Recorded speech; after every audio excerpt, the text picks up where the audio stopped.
Hi, this is Susan Jubert from Sleepy Creek Farm. I'm gonna share a little more discussion about rabbit hemorrhagic disease virus and talk about quarantine and biosecurity. And we're looking into a 1991 Circle J 16-foot stock trailer, which we have used over the last year or so as a deep quarantine for rabbits going to and from rabbit shows, new rabbits that have been purchased, etc.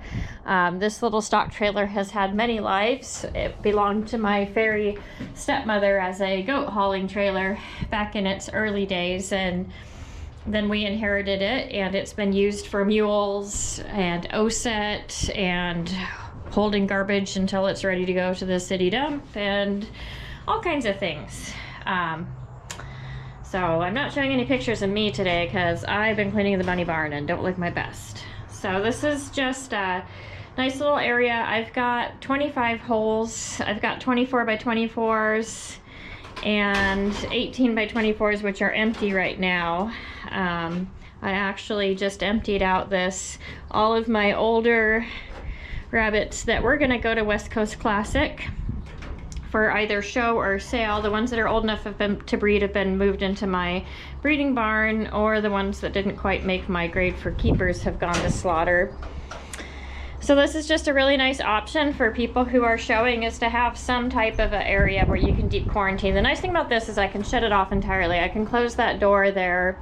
There are a couple gaps once the door is closed, but we're looking at hanging some screen up there to keep flies and mosquitoes out. This fiberglass actually comes off. There's little bolts here, and as it's getting warmer this time of year, I want to take this down and put some screen in so that we can keep the air flowing, and we may put some insulation over the top.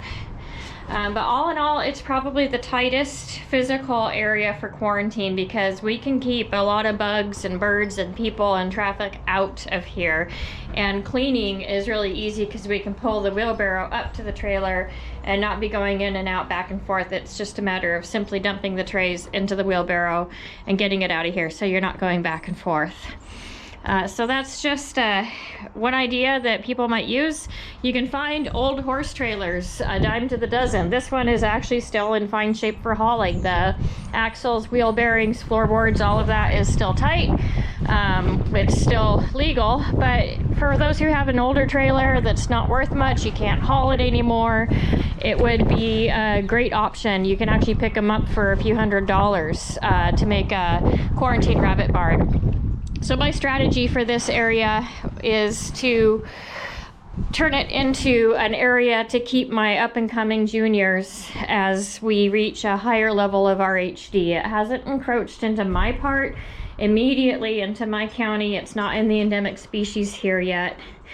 So I'm not as highly concerned as I could be, but the plan is that unvaccinated juniors that I want to keep for either sale or show are going to come into here where I can really close them off, use the foot bath, use the biosecurity measures, and keep this as a deep quarantine to protect my most valuable future breeding stock that the future of my herd is pending on.